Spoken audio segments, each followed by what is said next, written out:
शिक्षा और मेहनत एक सुनहरी चाबी की तरह होती है जो बंद भाग्य के दरवाजों को आसानी से खोल देती है। हेलो, हाय, नमस्कार छोटे और बड़े को सबको हाथ जोड़ के राम राम। मैं हूँ अंश। स्वागत करता हूँ आपका अपने इस चैनल संडे स्टोरीज विद अंश पर। कैसे हैं आप सब? उम्मीद करता हूँ कि बहुत अच्छे होंगे। आज की हमारी स्टोरी का टाइटल है शिक्षा से बढ़कर और कोई धन नहीं होता। एक बार एक राजा थे। वे पशु पक्षियों से बड़ा प्यार करते थे। वे पशु पक्षियों को देखने वन में जाते थे। तो फिर हर रोज की तरह एक दिन वो वन में गए। तो फिर काले बादल छा गए और तेज तेज बारिश होने लगी।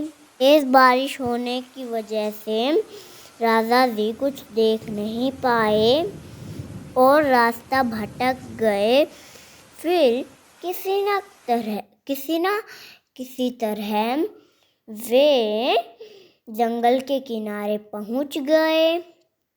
फिर थकान, प्यास और भूख से बेचैन होके राजा जी एक पेड़ के नीचे बैठ गए। तो राजा जी को वहाँ 3 बालक दिखाई दिए।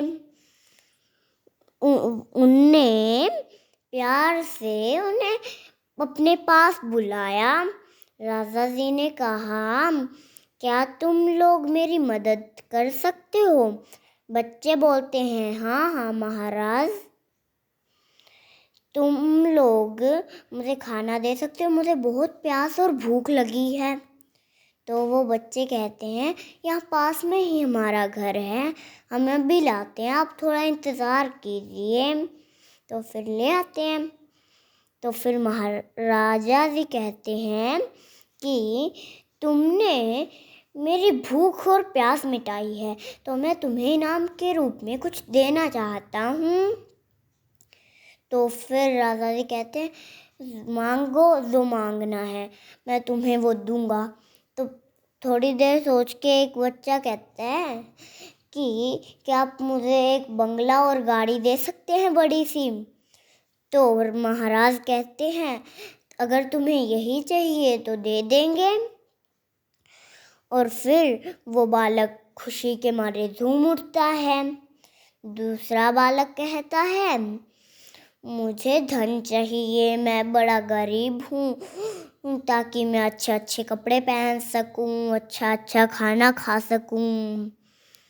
तो फिर राजा जी कहते हैं, तुम्हें ये चाहिए तो तुम्हें ये मिल जाएगा। तो फिर वो बालक खुशी के मारे झूम उठा। तो फिर तीसरा बालक जो बच्चा था उसने कहा, महाराज क्या आप मेरा सपना भी पूरा करेंगे? तो राजा जी कहते हैं, हाँ हाँ, क्या तुम्हें भी धन चाहिए? वो बच्चा कहता है, नहीं महाराज, मुझे पढ़ाई करके विद्वान बनना है। तो राजा जी उसकी बात सुन के बड़े खुश हुए। वो बच्चा कह रहा था कि क्या आप मेरे पढ़ाई के लिए कुछ कर सकते हैं? तो उनने इंतज़ाम सारा कर दिया पढ़ाई का उसकी।